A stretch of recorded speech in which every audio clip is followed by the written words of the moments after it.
ఈరోజు ఆర్థిక నియంత్రణ పాటించుకుంటూ వచ్చిన ఆదాయాన్ని అన్ని వర్గాలను సంతృప్తిపరిచే విధంగా జాగ్రత్తగా ఎవరికి ఇబ్బంది, ఎవరికి నష్టము, ఎవరికి కష్టం కలగకుండా ఉండే విధంగా ప్రతిరోజు ఏమొచ్చింది, ఈ వచ్చిన దాన్ని ఎవరికి చెల్లించాలి అని నిమిషం నిమిషం అంచనా వేసుకుంటూ ముందుకెళ్తున్నది ప్రభుత్వం. ఆర్థిక మంత్రి గారు ఆ దిశగా ముందుకు నడిపిస్తున్నందుకు అభినందించాల్సింది పోయి ఇంకా అబద్ధాలు చెప్పి ప్రజల్ని మభ్యపెట్టి ఏదో సాధించాలని తాపత్రయం చూస్తుంటే వాళ్ళ మీద జాలి కలుగుతుంది.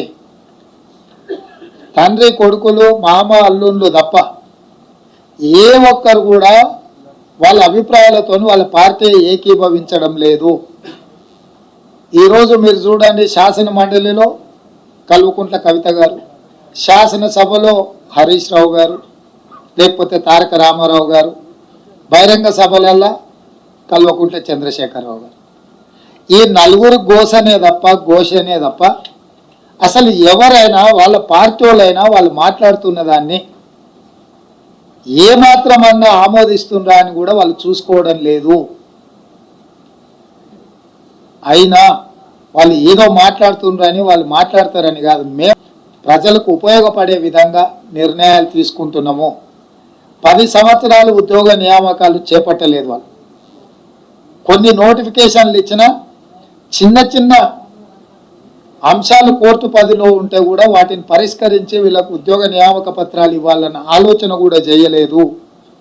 వాళ్ళు ఎక్కడికక్కడ వదిలేస్తే ఒక్కొక్క డిపార్ట్మెంట్లో ఉన్న ఉద్యోగ నియామకాలను కోర్టుల పరిధిలో ఉన్న వాటిని న్యాయ పరిష్కారం చూపించి 60 రోజుల్లో 25,000 ప్రభుత్వ ఉద్యోగ నియామకాలు చేపట్టింది మా ప్రభుత్వము. ఇక ఆయన హరీష్ రావు గారు అంటారు అంతా మేము వండినాము, ఆయన వచ్చి తెడ్డు తిప్పినాను. దాని తెడ్డు తిప్పే శాత కానీ సన్నాసి నువ్వెట్లకెళ్ళే మంత్రి అయిన 10 సంవత్సరాలని నేను అడుగుతున్నా. ఇన్ని చేసినావు, అది కూడా నువ్వే చేసి ఉండొచ్చు కదా. ఎవరు వద్దన్నారు? ఎవరైనా వద్దన్నారా? మేము వద్దన్నామా? కోర్టుల పరిధిలో ఉన్న విషయాలను పరిష్కరించకుండా వాటిని ఇంకా కాంప్లికేట్ చేసి మీరు ఏ ఒక్కరోజు కూడా ఈ పిల్లలకు ఉద్యోగాలు ఇవ్వాలని ఆలోచన చేసి ఉంటే అవి ఎప్పుడో పరిష్కారం అయ్యేటివి. వాళ్ళకి ఇవ్వాల్సిన అవసరం ఉందా? వాళ్ళకి ఇవ్వకపోతే ఏమవుతుంది? ఏం చేస్తారు వాళ్ళు? నిర్లక్ష్య ధోరణితో మీరు ఎక్కడికక్కడ గాలి వదిలేస్తే ఒక్కొక్క శాఖ స్టాఫ్ నర్సులను 6,956 నియామకాలు చేపట్టింది. పోలీసు, ఫైర్ అండ్ ఎక్సైజ్ డిపార్ట్మెంట్లలో దాదాపుగా 15,000 ఉద్యోగ నియామకాలు చేపట్టినాయి.